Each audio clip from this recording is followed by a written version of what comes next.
Okay, okay, okay. I'll do it. I'll do it. The War of the Bucket. Hello, noble ones. Welcome back to my channel. This is the Metatron speaking. We are checking out Oversimplified again. The War of the Bucket. Let's go. Wonderful intro. Bologna, Italy. Italy. Italy. All right, folks, gather round. I've got some good news and some bad news. Did you say good news and glad news? No, I said good news and bad news. Very bad news.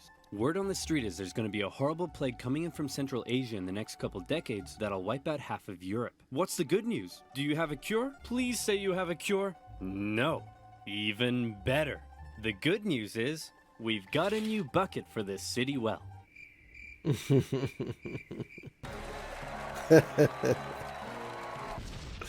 The War of the Bucket. This is, by the way, this is a real, it's a nickname of a real medieval war that occurred between Bologna and Modena. In fact, between the Guelfi and Ghibellini, so kind of connection to Romeo and Juliet, so Romeo and Giulietta. The bucket is not the reason for the war, okay? But I want to see it. Let's see. Understand the War of the Bucket, we first need to talk about this guy. He's the man with the plan, the host with the most. He's holy, lowly, he eats ravioli, with the white cassock, matching pellegrina, and the most tasteful of fringed fascias. Come on, y'all know who I'm talking about. It's the Pope, the head of the largest religious organization in the world. But what if I told you he wasn't always the big bad boy powerhouse he's often thought as today? That's right. Throughout history, the papacy often found itself forced to wrestle against adversity and opposition to retain its authority. The earliest popes, for example, suffered under the brutal persecution of the Roman Empire, and many ended up martyred, such as Pope Clement I, who was ostensibly thrown into the sea with an anchor around his neck. On the bright side, however, he's now the patron saint of fishermen. After persecution finally ended, the Pope still found himself being heavily controlled by secular kings and nobility. For over 2 centuries, the And vice versa. Kind of depends. I could elaborate on that, but I'll wait. Byzantine emperor basically decided who could become Pope. Then came a real low point, during what has been called the Dark Age, a period where noblewomen controlled the Pope through, how should I put this? Feminine charm. It was around here that one infamous Pope, John XII, took office. This bad boy would hold, how should I put this? Naughty no-clothes parties in the Lateran Palace. And apparently, this would even happen. Come on, Zeus, give me a 6. Seriously. Did I say Zeus? I meant Thor. Ra, the Egyptian sun god? Dang it, who is it we worship? Perhaps you should read this, Your Holiness.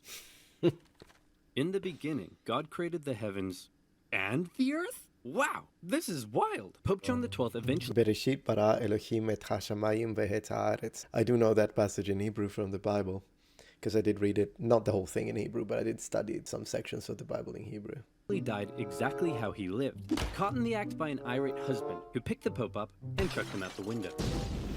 The point I'm trying to make here is that often the Pope was a very weak and corruptible figure and was regularly used and controlled by secular leaders as a tool to increase their own power and influence. And there was certainly an element of that in the year 800, when the Pope and the Kingdom of the Franks were good BFFs, and King... For context, there were situations in which the Pope had enormous power and political influence and control, as you know, mobilized armies and deposed people, and so it really depends. There are situations, I'm not necessarily correcting, but there are situations in which, yeah, the popes were manipulated by royalty and the government, and there are, when I say government, I also mean recent times, and then there are situations where the opposite happens. King of the Franks, Charlemagne, was like, hey man, being king of the Franks is nice and all, but I want more legitimacy, and also to become the continuation of the Roman Empire. So what say in return for my protection, you crown me emperor so everyone will respect me more? Sure thing, pal. We'll hold the ceremony tomorrow. Charlemagne, king of the Franks, I hereby crown you emperor of the West. Oh my goodness. I was not expecting this at all. What a surprise. I simply cannot accept. Oh, okay then. I guess I'll just put this back over here. Give me that crown! Charlemagne's crowning as emperor was certainly an historic moment, but it also created a bit of an interesting problem. Alright, well, let me oversimplified a little bit, as the crowning of Charlemagne is a very important event.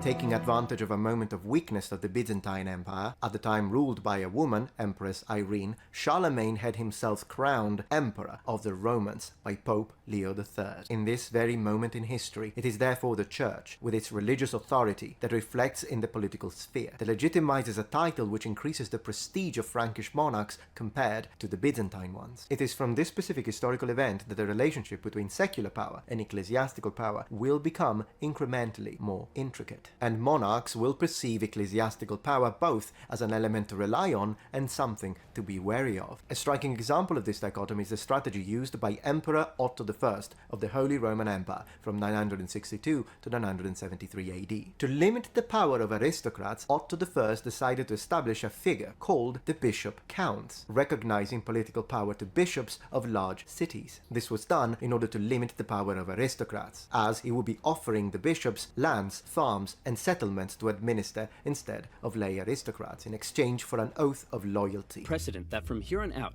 only the Pope could crown an emperor, but the Pope was also very much under the influence and control of Charlemagne. So who really held the power here, the Pope or the Emperor?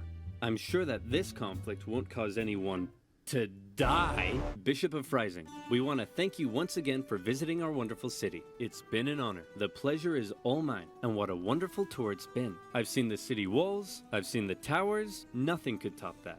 Oh, couldn't it? Because we've saved the best for last. Ta-da!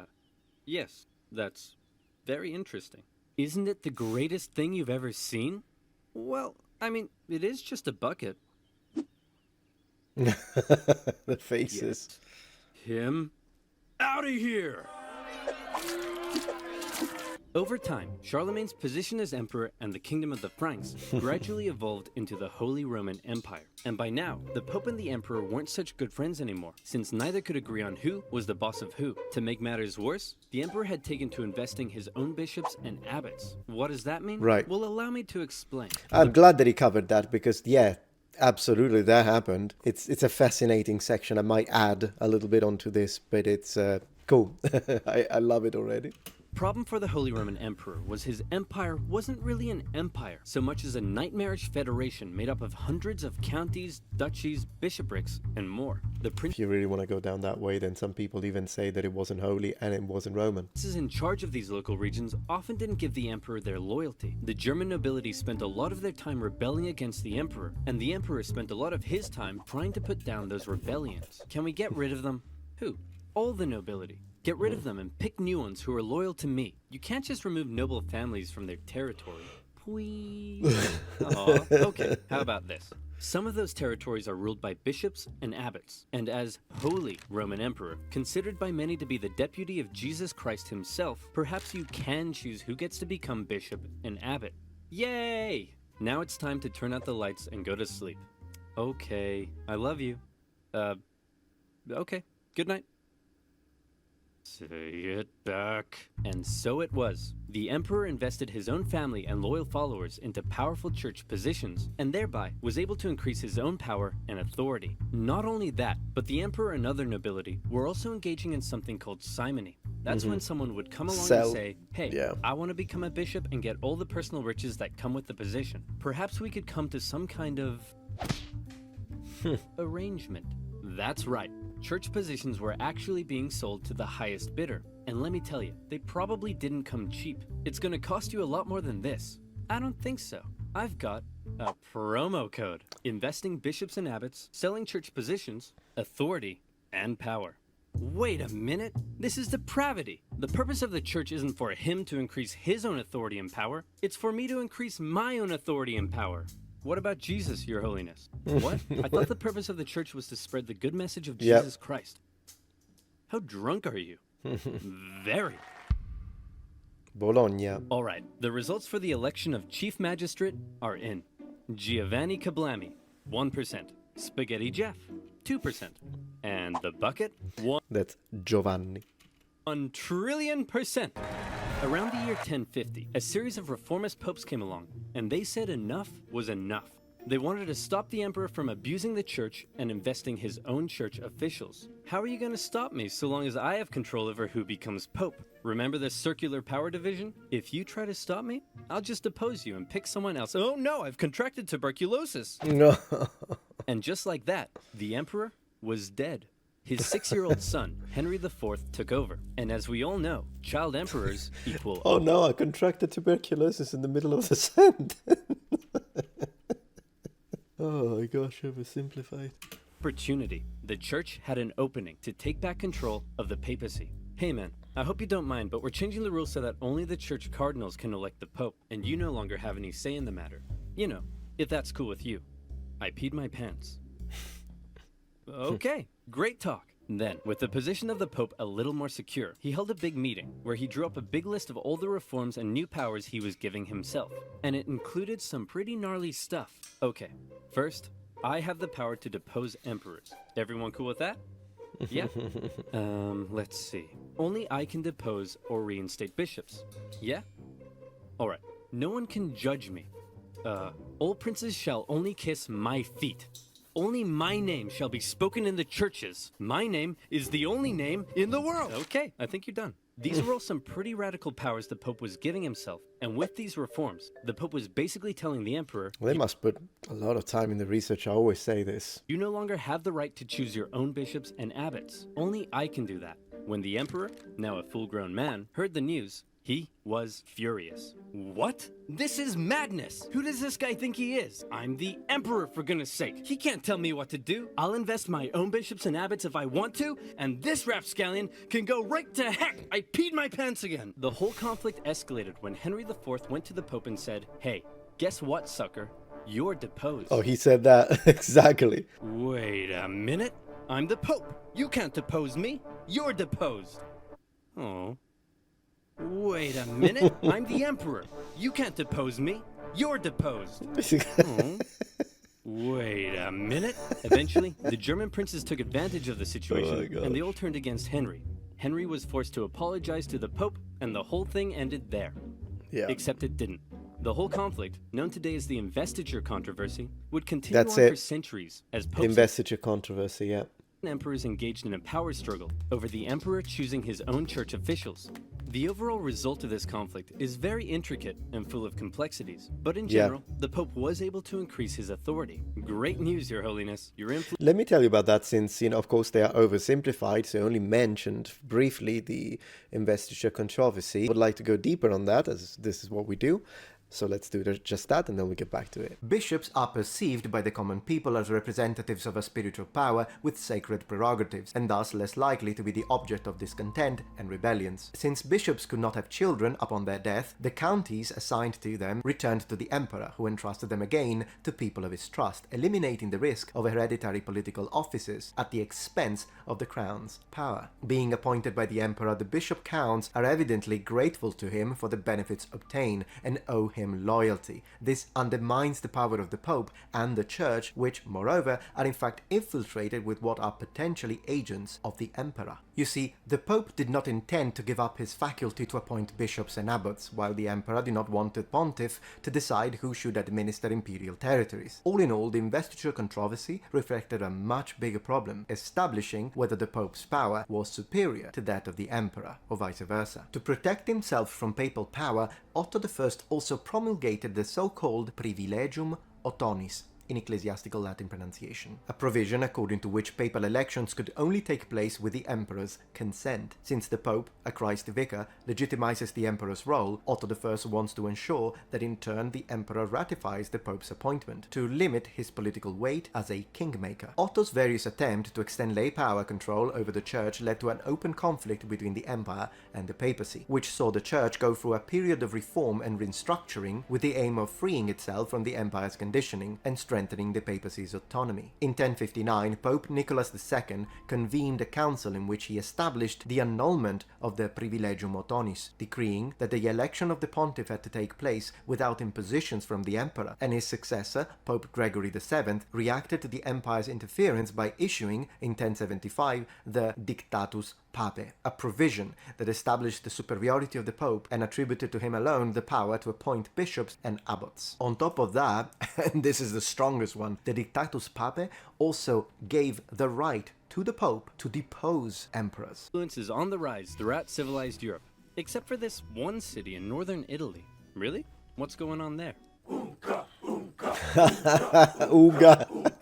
As for the emperor, he found his realm thrown into further chaos and civil war, as the local princes continued to increase their own power and independence. This was most notably the case in northern Italy. Separated from the rest of the Holy Roman Empire by the Alps, the emperor's influence and control over Italy had often been questionable. In the current chaos, these Italian city-states began operating almost entirely independently. Their practical independence was further solidified when Emperor Frederick Barbarossa came down in 1176 to try to reassert his control. The cities formed an alliance. You know what's funny? I know he doesn't speak Italian, but the way he read it, because we usually read it Barbarossa, the way he said it, because Barbarossa means red beard, but the way he said it in Italian actually sounds like he said pink beard, which I thought was funny. And with the Pope's support, they kicked the emperor right back to Germany. Hooray, said the Italian city-states. We did it. We're the best of friends. And then they immediately began attacking each other. That's medieval Why? Italy. Well, this whole Pope versus Emperor thing, in Italy at least, had infiltrated society to its very core. Across Italy, families and cities were torn between two opposing sides. On one side, the Guelphs, who supported the Pope's cause. On the other, the Ghibellines, who supported the emperor. These two sides struggled for control as Guelph cities battled against Ghibelline ones. As usual, personal interest played a pretty big role, as pro-Pope Guelph... So oversimplified, you need a little more color for the medieval clothing, because all I see up to this point is gray and brown. We need some blues and yellows and greens and reds and oranges. That's the only complaint I have. The drawings are fantastic, I love it, and the animations, of course. Guelph cities tended to be rich, mercantile ones who didn't like the emperor's taxes. Emperors supporting Ghibellines, on the other hand, were often... We did get a little blue. Agricultural, where the expanding papal states were a larger threat. These cities would sometimes even switch sides depending who is in charge and their ever-changing personal interests. In some cities, brutal fighting broke out in the streets as opposing families fought for control. At times, the conflict became so... I actually love the sword that he's using. It looks pretty nice. Kind of looks like a 13th century arming sword. Love it. Is it like a type 14 maybe? Tribal, that the differences between the two sides were just downright silly. My love, I can't bear it. We must be together. But how can we? My Ghibelline family wears feathers on the left side of their caps, and your Guelph family wears them on the right. My Ghibelline family cuts fruit straight down, and your Guelph family cuts fruit crosswise. Yeah. These are arbitrary differences. We shouldn't let them tear us apart. We can be together no matter what our families think. Wonderful news. Let's make a toast to our love. I'll drink from my Ghibelline smooth goblet, and I shall drink from my Guelph chaste goblet. Get out of my sight, you dirty Pope-loving wench. Two city-states in particular that got caught in a long-standing rivalry was the Emperor supporting Modena and the Pope supporting, bucket-loving, Bologna. These Modena. two cities had bad blood between them, as they had already fought against each other on a number of occasions. In 1249, the two sides took part in the Battle of Fasolta, after which the victorious Bolognese launched a live donkey into Modena to humiliate them. For decades after that, the two sides would occasionally take little day trips into each other's territory and mess things about a bit. In the fateful year of 1325, the Bolognese went on one such trip and laid waste to some farmlands. The ruler of Modena, Passerino de Bonacolsi, was having none of it. The Bolognese had two major forts protecting their city in That was well read. the southwest, so Passerino, in retaliation, decided to take an army down and lay siege to one of them. Hey, you dirty Bolognese jerks! You think you can raid our farmlands? Come out here and face me like a man! Hey man, what's up? I've just come out to let you know that there's no need to siege us because... Whoa, hey man, chill out. I'm trying to tell you... Whoa, stop doing that. I'm trying to tell you I'm actually secretly sympathetic to the imperial cause and I want to willingly hand the fort over to you. Oh, cool. Okay. Dude, what was that for? For betraying your people. And this is for joining mine. Mwah. The Bolognese were pretty unhappy to lose one of their main defensive forts, but to make matters worse, then this happened. Hey, wait a minute. Where's the bucket? Oh no, it's gone. Those Modenese must have taken it. We'll make them pay. This is unacceptable. They may take our lives. They may take our fort, but they will never take our bucket. Oh wait, here it is. I found it, guys. It's right here. Phew. Could you imagine if we started a war over that? I appreciate that. Yeah, cool. would have been really stupid. And Yeah. there'd probably be a billion videos about it on YouTube one day. Thank goodness it never actually happened. That's right. The famous story you may know about the War of the Bucket, that the war started because Modena stole Bologna's bucket, doesn't actually seem to be quite right. I was surprised to find that the bucket was likely not actually stolen at the start of the war. And at this point, I want to thank and give a big shout out to fellow history YouTuber M. Laser. He's the one guy I found who actually translated a fantastic original Italian source. La battaglia di Zappolino e la secchia rapita. Wow, la secchia. It's so medieval, by the way, because that does mean bucket, but in modern Italian we actually say il secchio, so we turned it into masculine. Seems like la secchia must have been an alternative feminine version of it. Maybe regional, it could be regional. I wonder if in dialects up in the north they still call it like that. Let me know if you're from Bologna or Modena. And then kindly allowed me to use his work in my own research. He does really well researched and in-depth videos, and definitely deserves way more subscribers. I'll check him out. Please head on over and check him out. Sure. The real reason Bologna seems to have declared war on Modena is simply that they both hated each other, supported opposing factions. Of course. The Pope had pulled on Guelph cities to attack Passerino, and Bologna wanted its fort back. And they were gonna get it back. Bologna had a large force, much larger than what Modena could muster up, so they felt pretty confident. They sent half their force to lay siege and take back the fort, and the other half took defensive positions to prevent the Modenese from crossing the river. Hey, Oversimplified, if you make any other video about Italian things, do write me an email and I can pronounce all the cities in Italian for you, so you can... It's not a big deal, of course, it's just, it's fine, he doesn't speak Italian, but I think it would be cool. Considering how much time they spend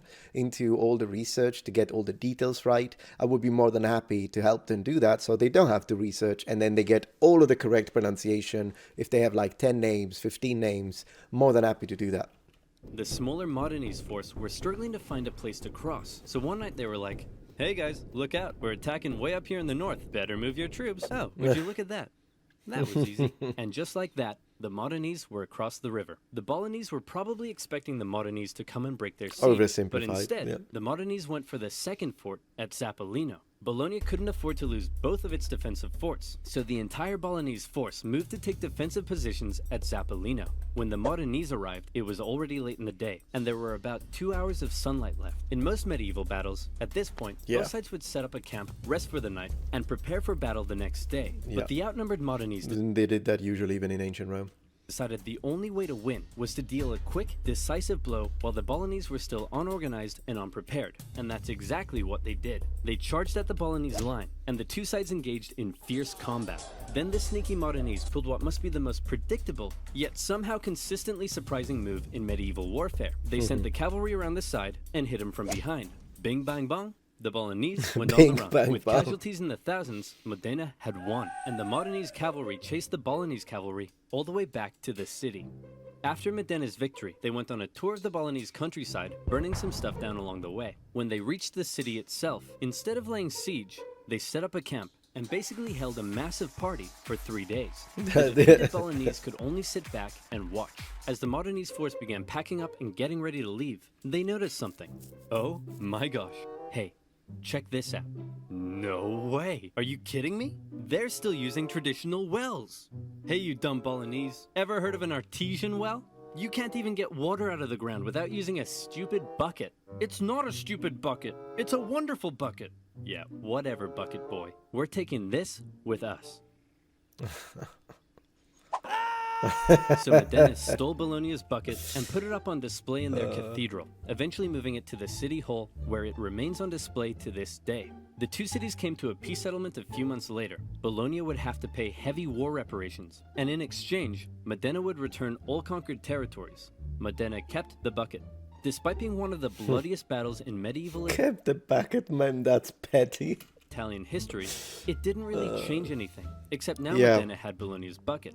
As for the larger power struggle between the Pope and the Holy Roman Emperor, that would continue on for some time and played a part in many major events of medieval history, such as the Crusades, the Protestant Reformation, eventually leading to the general separation of church and state we see in Europe today. Very good point, because in the medieval period there wasn't really that separation between church and state. If you told a medieval person that, they probably wouldn't even wrap their head around it, the concept. So there you have it. We learnt about Cool. the Pope and the Holy Roman Emperor, the Investiture controversy, and finally, the War of the bucket. It's been a long day, and it's time to turn out the lights and go to sleep. Okay, I love you. Okay, good night. Say it back! Very nice, as always. Oversimplified is a joy to watch. Anyways, thank you so much, guys, for watching. Thank you for recommending this. If there is another one, even if it's an older episode that they made, do let me know in the comments, and thank you very much. I'll see you tomorrow, my next daily upload, and remember, the Metatron has spread his wings. Goodbye.